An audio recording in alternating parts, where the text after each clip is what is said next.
Hi, I'm Mike. This is Mental Floss on YouTube, and did you know that in the 50s, the Catholic Church condemned the song I Saw Mommy Kissing Santa Claus? So the record label flew the 13-year-old singer, Jimmy Boyd, out to Boston to meet with the archdiocese. Afterwards, they determined that the song was okay after all. And that is the first of many facts about holiday songs that I'm going to share with you today. Sorry it's going to get pretty Christmassy up in here, but don't worry, we'll be back to our secular ways soon enough.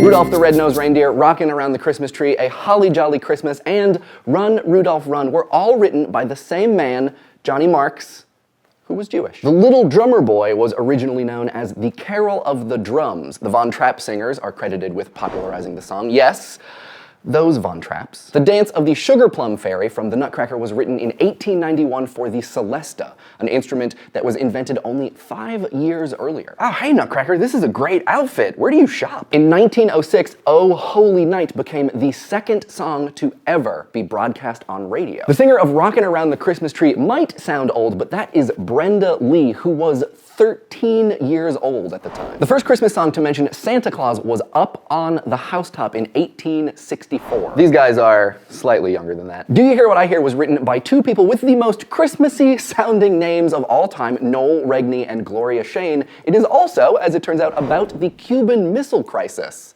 So next time you listen to Do You Hear What I Hear, just keep that in the back of your mind. Joy to the World was originally a song about Christ's resurrection and his second coming on Easter, not his birth. And the popular New Year song Auld Lang Syne was never supposed to be associated with the holiday at all. One live band in New York coincidentally played it just after midnight on the radio. Then it became a tradition. Not long after, it also became a tradition to turn to someone next to you at the New Year's party and say, "What does Auld Lang Syne mean anyway? I don't even know." The song It's the Most Wonderful Time of the Year mentions that there will be scary ghost stories, which doesn't seem Christmassy, but in fact it was a holiday tradition that started in Victorian England and has since died out. Spending all of that uninterrupted time with your family is scary enough, so there's no need for ghost stories. Just kidding, Mom and Dad, very excited to come home for Christmas. Thurl Arthur Ravenscroft sang You're a Mean One, Mr. Grinch. He was also the voice of Tony the Tiger for 50 years. Not gonna make a great joke.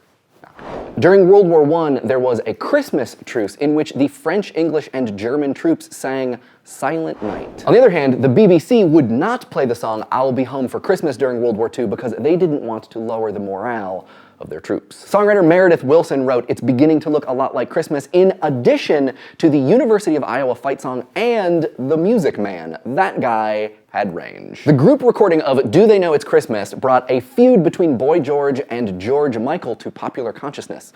Of George Michael's recording, Boy George said, "God, he sounded camp," but then he is. George Michael actually wrote the Wham song Last Christmas. He also got sued for it because of its resemblance to the Barry Manilow song Can't Smile Without You. It was settled out of court. Irving Berlin, who wrote White Christmas, hated Elvis's cover of his song. In the 50s, he started a campaign to ban Presley's version of the song from the radio, a process which proved akin to banning snow from falling. And speaking of which, Let It Snow was written by Sammy Kahn and Jewel Stein during a 1945 heat wave in California. Another song that was written in the heat, the Christmas song, also known as Chestnuts Roasting on an Open Fire. Apparently, songwriter Bob Wells was overheating, so he wrote a list of things that reminded him of cold weather. Chestnuts roasting, Jack Frost nipping, Yuletide carols, etc. And then they became the start of a song. The residents of Armonk, New York believe that the song Frosty the Snowman was written about their town. They even hold an annual parade in honor of it. We Three Kings was originally written in 1857 for a Christmas pageant at the General Theological Seminary in New York City. I imagine that's a little bit different than the one that you would find in A Charlie Brown Christmas. In the original Yiddish version of I Have a Little Dreidel, the dreidel is made out of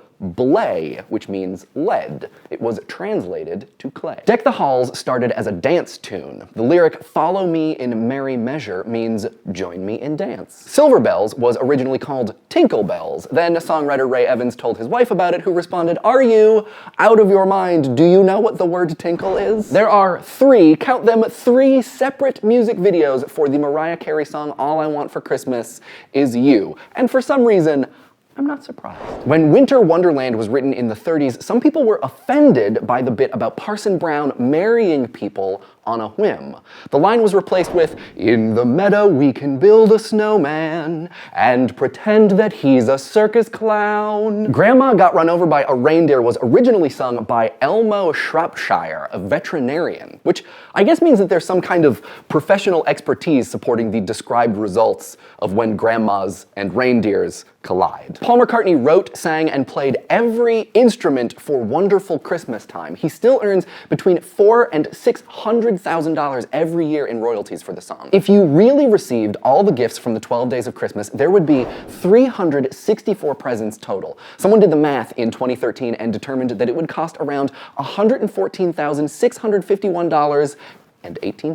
Finally, I return to the salon to tell you that Have Yourself a Merry Little Christmas was written for the Judy Garland film Meet Me in St. Louis. Originally, it contained lines like, "Have yourself a merry little Christmas, it may be your last, faithful friends who were dear to us will be near to us no more." But Garland insisted that the songwriter change them because she was supposed to sing it to a 7-year-old and didn't want to seem like, I quote, a monster. Thanks for watching Mental Floss on YouTube, which is made with the help of these nice people. My name is Mike Rignetta. If you like my face, you can find more of it on YouTube at PBS Idea Channel. And if you like my voice, you can find it on my podcast, Reasonably Sound. Links to those things in the doobly-doo. And hey, DFTBA, and happy holidays.